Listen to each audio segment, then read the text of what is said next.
Ay, yung ano, dahon-dahon. Ay naku, maano ko sa junk food talaga. Junk food, fast food, ewan ko. Marami naman siguro sa atin. Pero alam mo yung pag grocery, isang cart junk foods. Oo, kasi mahilig kami mag-movie time.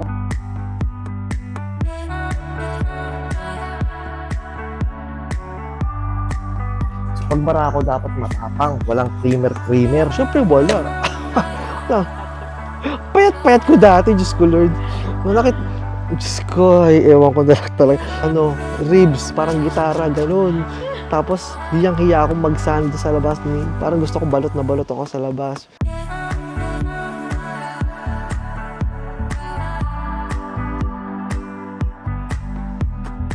Dahil New Year ito pinag-uusapan natin, Rhea. Ito na yung mga hype na adulting skill. Oo, mga New Year, new me na naman yan. Oo, mga...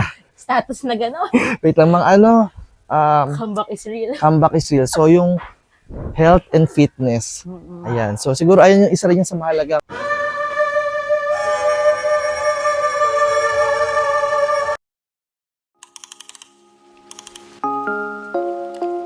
Ready ka na ba for matured rules?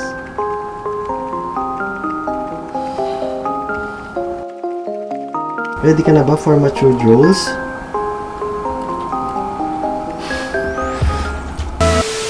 This program, podcast, channel, account, vlog reimagines adult and matured ways on how to nurture, ignite, and build your passion. The Passion Show.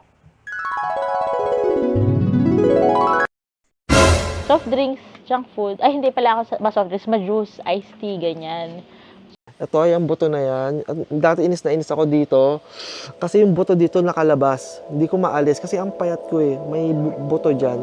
Comeback is real. Comeback is real. So yung health and fitness. Ayan. So siguro ayun yung isa rin yung sa mahalagang adulting skill na hype every New Year resolution. Kung may New Year resolution man tayo. Tapos hindi napapanindigan, Oo, dapat pinapanindigan po natin yan, mga kaibigan. Exactly. Okay, so yun nga, di ba, parang pinag-usapan natin, New Year, New me. new me. So, ang hype na hype dyan is more on fitness and health, di ba? So, kasi siguro- nga January, tinutunaw lahat ng Yes. kinain ng December. so probably let's start doon sa healthy eating habits ba? Yes, Ikaw yes. ba, how do you manage your diet? Siyempre, nagda-diet pa rin ako, di ba? Halata naman na. Kailangan ko mag-diet. But, mostly sa food namin, protein and vegetables talaga. Mahilig din kami sa fish. Yan. Medyo nagbabawas kami sa matataba, yung mga pork, ganyan. But mostly chicken, vegetables, white meat, tsaka isda. Parang, sabi ko sa'yo minsan sa isang linggo, lahat yun, isda yung pagkain namin, may gulay. Kaya, kahit medyo, di ba, malaki akong konti, normal yung BP ko, normal yung... Walang maintenance? Oo, walang maintenance, thank God, yun. So, yun na nga lang, exercise lang talaga yung medyo kulang. Pero sa eating habits yan, hindi rin kasi ako mabisyo yun, yung junk foods, or, oh my God, anong tawag, sorry naman, or yung tawag dito yung mga, pag nagiinom, hindi ako maalak, di ba, yung ganyan. So, Yossi, wala? wala rin ako Yossi, hindi ako mabisyo. So, sa pagkain kasi talaga, kasi what you put in your body, yun din talaga yung, kahihinatnan mo, parang yung katawan mo yung mag-a-adjust sa'yo. So, so far so good. Normal BP, walang maintenance. Gulay talaga rin kasi, tsaka yung karne na hindi mataba. Yan. Chicken, favorite ko kasi chicken.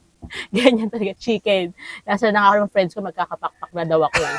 So yun, lean meat, ganyan. Tapos, yun nga, iwas bisyo talaga. Kasi ako, ever since, kahit bata pa ako, wala talaga Yossi. Siguro kung sa alak, mga wine, ganun, tsaka pag may okasyon lang. Hindi yung pag-trip ko. Hindi yung nag-addict ka na sa...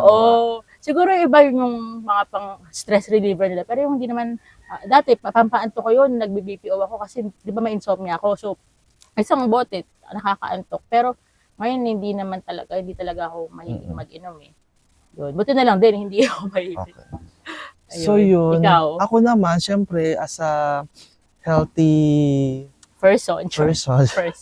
Kasi parang matagal na ako nag-gym, diba? So, isa rin yan sa learnings ko in the past 3 years. So, ako naman, sanay kasi ako or lumaki ako sa home cooked meals. hindi ako into fast food. Hindi ako lumaking kumakain sa labas. Siguro kasi nga masarap yung luto ni nanay and tatay. And that's also a good thing kasi yung mga organic food, yung talagang binili sa palengke, hindi mo alang preservatives, hindi fast food. Sobrang healthy siya in the long run. So, ayun, isa yon. Tapos, nagtatrack din kasi ako ng pagkain ko. There are like seasons na magpapabigat ako for my bulking sa pag-gym. May season naman na magda-diet ako ng malala. Tapos, nagbibilang rin talaga ako ng calories ever like 3 years na ago. Yun. So, may mga weakness pa rin ako, like chichirya. Yan, may mga weakness ako ganun. Pero, hindi naman siya kasi addiction. Like, siguro once in a month, meron akong binge eating ng chichirya. Tapos, after nun, nagsasawa na agad ako. Regular programming na tayo ulit ng nagbibilang ng calories, ganyan, etc. So, ayun.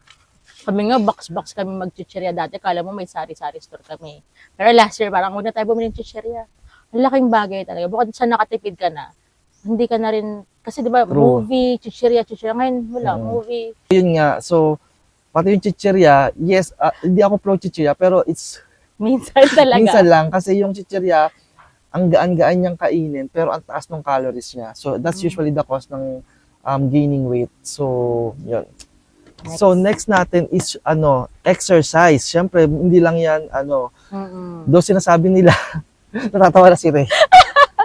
Sige, go. So, isa to sa mga New Year's resolution rin ni Rhea, na nagre-renew every year. Oo, pero nagkakaroon naman siya ng effect, pero minimal lang talaga. Last year kasi, di ba, nag-start ako maglakad. Nag-zumba, saka yung zumba. Yan. Oo. Tapos medyo natigil, naging busy. Yan, excuses, busy, charot. Pero nag-less naman ako ng weight, 10 pounds. So, sobrang mali. Nag-less ka, pero hindi siya super yun yung goal mo. Pero yun, walking talaga and movement. May cousin kasi ako, ang galing niya, nag-lose weight siya. Tapos, movement daw talaga, at least 10,000 steps per day or unti-untiin mo. Parang siya yung magko-compensate kung buong araw ka lang nakaupo sa work. O kaya malakas ka kumain. Or wala kang ginagawa talaga kasi nga, like work from home ka, ganyan. Pagod ka na after. At least magkikilos ka lang, ma-hit mo yung at least 10% daw.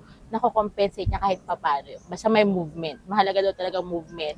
Aside sa pagda-diet or pag-healthy eating, kilos-kilos din. Yes. Walking, yan. Stretching, malaking bagay. Yan, Zumba din. Hindi mo mamamalayan, ang dami mo na rin na steps kasi kakasayaw. No? Tapos, ayun nga, grabe ka pagpawisan. Yung hindi super buong araw kang pagpapawisan. Yung kahit minimal na oras lang sa isang araw. Kasi 1 hour lang naman yung Zumba, pero yung pinawis mo talaga. So, alam mo yun, yung waste sa katawan mo kahit pa paano na lumalabas. Yun, ikaw, paano? Kita-kita ko yung mga stories mo eh. Mga weight. Araw-araw. Araw-araw ko po kasi talaga ang pag-gym.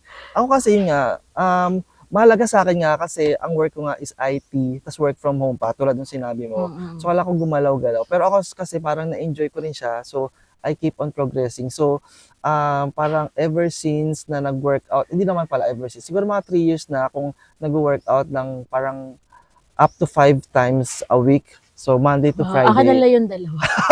Hindi, gusto ko parang 5 times. Sa akin talaga yun. Ibigay ko sa'yo, ikaw na talaga, mag 5 times. Hindi, yun nga. So, 5 times a week ako nag-workout. Tapos, yun nga, may program din ako sinusunod.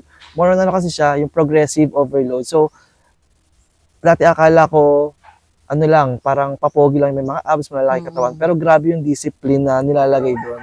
Na everyday, tinatamad ka, umuulan man, rain or shine. Kasi kailangan mo mag-gym ka pa din. Tawag dito, minsan wala ka sa mood. Tapos, yun nga, parang ang goal rin kasi sa gym is progressive overload. So parang every week, meron kang bagong achievement like magdagdag ka ng bigat or magdagdag ka ng repetition.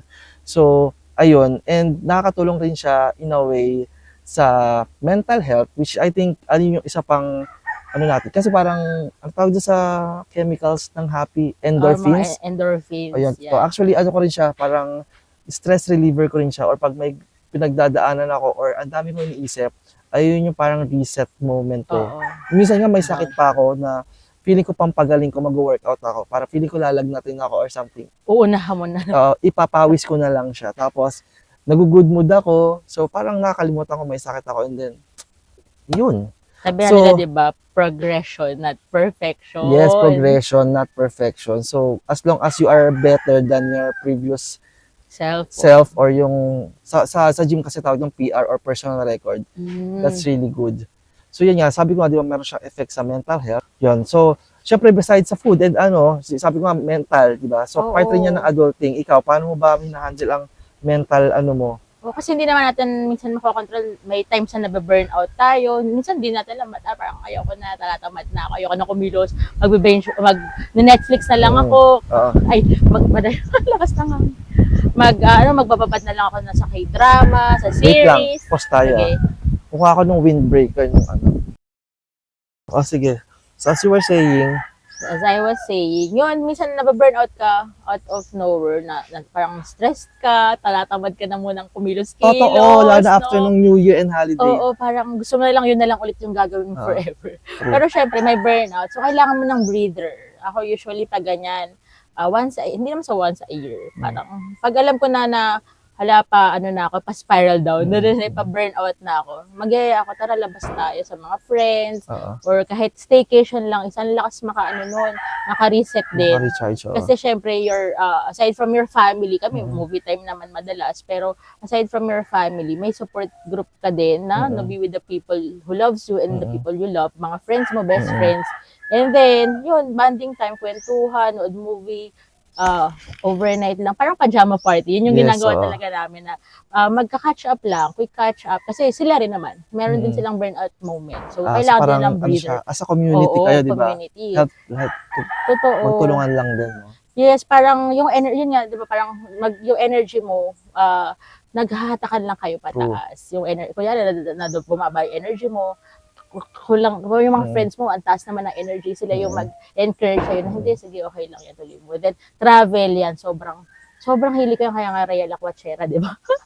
Travel, kasi you learn pag nagta-travel ka, like, dito, ang ganda pala ng place, tapos nature. Na-stimulate yung mind mo, di ba? Tapos, alam mo, fresh air na naman, wala ka sa city. Iba-iba rin dulot sa health ng travel. Like, for example, travel ka, tapos more on lakad. So, nakaka-healthy din. Na-exercise din. Iba yung food nila, nakakaano ka ng bagong panlasa na naman, tapos yung culture, makakilala ka ng mga ibang tao. Oo, masaya yun. Marami kang matututunan din. So, nare-reset ka talaga, parang alam mo yung ganito yung life nila, tapos sobrang thankful sila, mas lalo ka makahumble Nakaka-humble talaga yung pagta-travel. Pero makikita mo, ang gaganda ng bahay, ganyan. Pero ang humble pa din na parang, oo nga, nakaka-experience ka ng ibang, hindi naman sa ibang perspective. Oo, tsaka yung nakakamit ka ng ibang tao na hindi sa ordinary yung nakakasalamuha mo. So, may bago ka talagang point of view, insights, ganyan. Oo. So, yun nga, pag sa mental health, then mahalaga rin yung meditation, tsaka syempre prayer. Minsan kasi pagka pagod ka na, you just pray. And then, mabubuhayan ka ulit. Yes, parang recharge. Oo, support ma-recharge system. ka talaga. Siguro meron din tayong topic na ganyan, specific so, yan, yung prayer. Siguro, Para later na yun. Para sa mental wellness din. So, ikaw, paano ka re-recharge or paano pinapangalagaan yung mental health mo? Nasasaksak ko lang gano'n. Fast charge.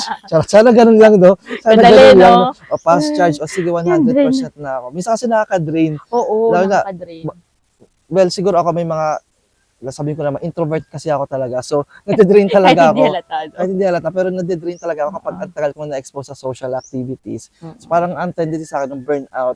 So, hindi lang naman yun. Pero for example, sa work, kapag lagi ka rin na-expose ng puro yun at yun, burnout. Kaya parang sa akin, para maano ko yung mental wellness ko, more on balance, parang finding other things na isasalit mo doon. Sabi, nag-work ka, tapos meron ka rin ibang gagawin. Hindi yung pagka-work mo, matutulog ka lang, routine na. Routine. Kung ma-burnout ka talaga, kung bakit hindi mo siya pwedeng isisi sa work mo na ang pangit ng work niya. Kasi we have our choice naman to do other stuff. So ako, kaya thankful ako sa work ko na work from home kami, na sana mapadalas pa. Shout out sa iyo, charot. Kasi parang may tendency na mag-in-office pero there's really sobrang efficient kasi ng work from home in terms of efficiency and productivity. So, yun nga, nagkaroon ako ng balance between work and life dahil nga sa work from home. Work from home! Work from home! Hindi, yun nga. It's always a balance. It will balance your utak.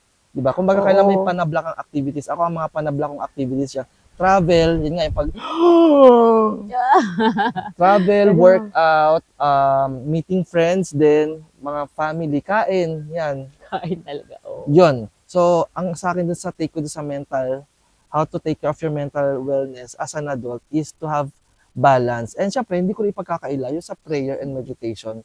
Pero we will discuss that a bit later kasi I think it deserves a different section sa pagiging adult. Syempre, Oo. parang syempre, minsan hindi rin natin maiwasan. Ito naman, as an adult, di ba health nga, di ba? Oo. So, kailangan, magaling ka palagi. So, kailangan meron kang support system rin. Like, health card, di ba, sa work mo, na if in case of emergency, di ba, if in case, di naman tayo perfect na sometimes napapasobra ng kain or, di ba, part pa rin siya ng health na physically fit tayo. Di ba, hindi natin Oo. ano yung mga accidents, di ba? So, part pa rin ng health. Anin mo yung ang dami-dami mong goal as an adult kung pilay ka, di ba, na-injure ka.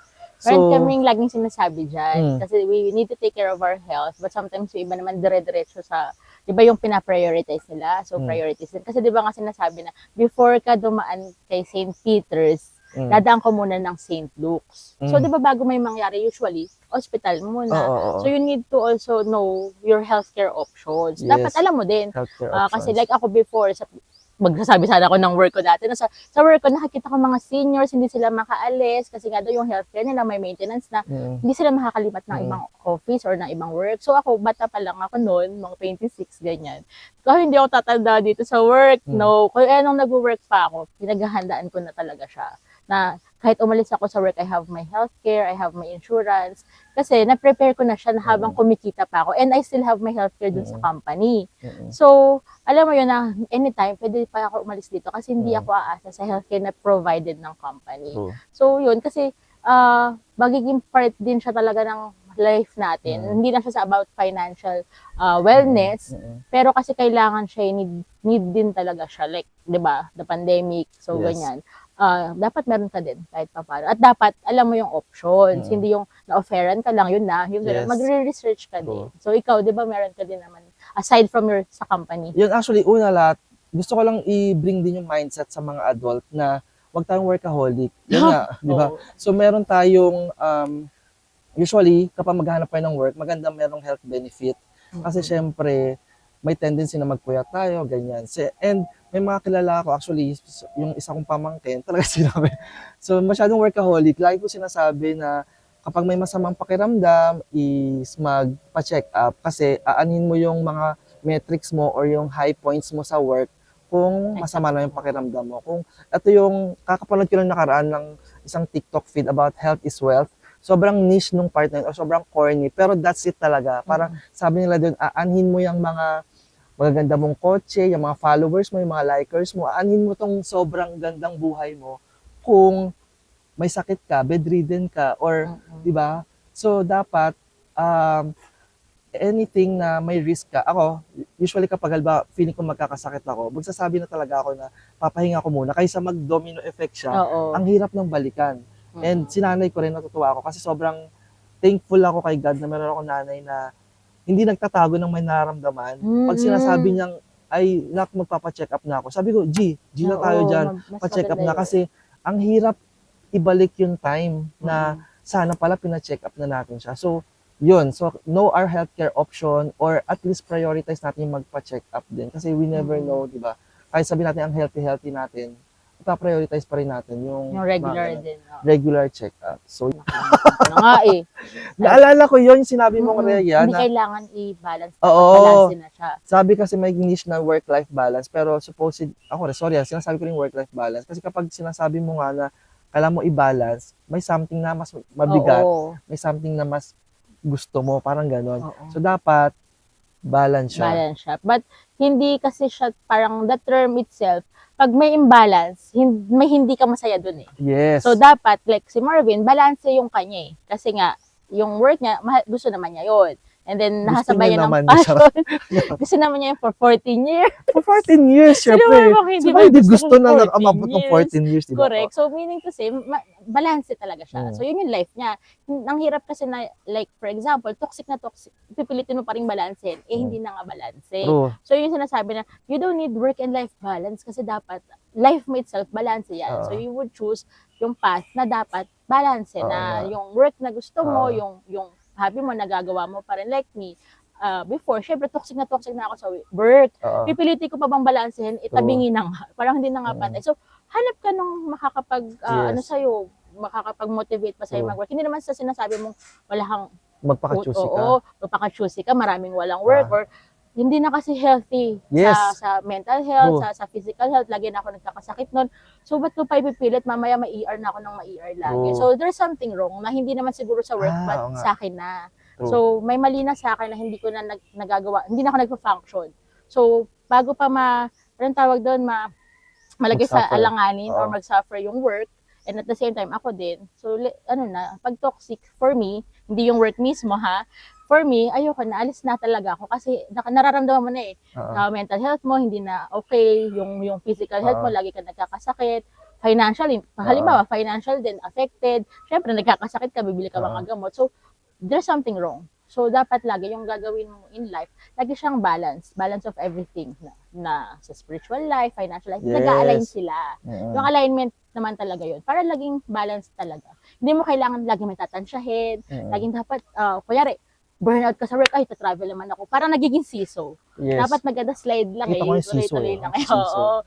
Yung gano'n, nung nagsisiso siya, so, parang, may off balance, may something na hindi nasusunod or wala sa alignment mo, dapat mo lagi siyang i-align. Actually, nag-make sense na nga siya, no? Kasi parang balance, tapos yung mental wellness mo, kasi kailangan mo yung balance, di ba, para maano yung mental mo, tapos sa health din, nice. Oo. Dapat talaga alam mo yung coordinated lahat. Yes. Kasi matutumba ka eh. True. Like, paglalakad na lang, pag hindi coordinated yan, matatapilok ka. So, dapat make sure, paano ba ako magiging Ayaw nga, halimbawa, may bit-bit ka, di ba? So, nasa sayo, ikaw talaga magdadala nun. Hindi masasabi na laging kailangan ko like before, kailangan kong mag-out of town, stay, kahit wala kang tulog kasi gusto mo lang makahinga. recharge. Pero usually, ang maganda talagang way of life is kahit may work ka, balance. Like what you're doing, may work ka 5 days a week, then after that, you have a breather. Tuloy-tuloy, balance talaga siya. Hindi mo kailangan ipilit balansehin. Yes. Kaya nga siya naging life mo. Yun na yun, nag-work ako, then I go to ganito, ganyan. So, yun na nga siya, way of life na siya. Hindi laging kailangan work-life balance. Kasi dapat in the first place, balance na siya. Alam mo na agad na pag ito yung napili ko, okay lahat. No? Parang pag mag-work ako dito, sang-ayon yan sa spiritual life ko, nakakapagsimba ako ng ganito, hindi pwedeng i-compromise mo yung isa. No? Parang mag-work ako, kaso may pasok ng Sunday, anong pipiliin mo? Hindi mo kailangan piliin. Alam mo agad, hindi pwede kasi may service ako ng Sunday. So, dun pa lang, simula pa lang, aligned na sila. Para hindi mo na kailangan balansehin. Yes. Kasi dire-diretso yan, magiging smooth yung daloy. Parang ganun yung sa part ko ha. Kumbaga bago ka pumasok sa ganito, bago ako pumasok sa work na to, align ba siya sa gusto ko? Kung hindi, wag mo nang tuluyin. Para balanse na agad pag simula pa lang. Para yun yung magiging life mo. So yun, ikaw, Marbs. Ay, actually, yung sa akin naman, yung creating and maintaining the balance na lang, the balance of work and life. Nasabi ko na kanina parang more of incorporating yung life. Siguro sa akin na lang, share ko, sa work ko ngayon, parang technical job kasi yun, parang I'm IT. So, in-incorporatean ko siya nung something na passionate ako about, which is arts and creative. So, lagi akong part, ever since yata na junior ako doon, part ako ng engagement team or socials team. Doon hindi ako masyadong social, charot. Yun, so, doon in-incorporate yung mga hobbies ko, like pag-create ng layout, photography, mag-edit ng video, ako yung tagagawa ng mga postcard, ganyan. So, in a way, kahit nandun ako sa duty ko, di ba, meron akong, halimbawa, burnout ako sa ticket na to.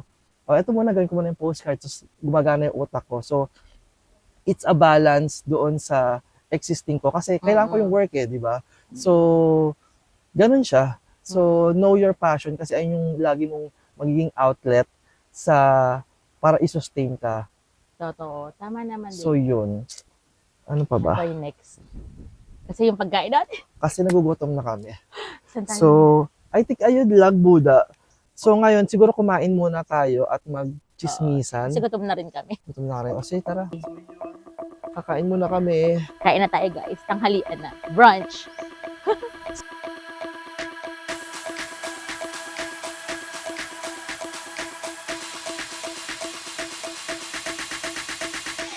Ang feeling ko masarap magmukbang, pero kailangan feeling ko isa pang critical na adulting skills na kailangan this 2024 na improve is yung about relationship. Yes, gusto natin yan. Mga marites dyan! Oh,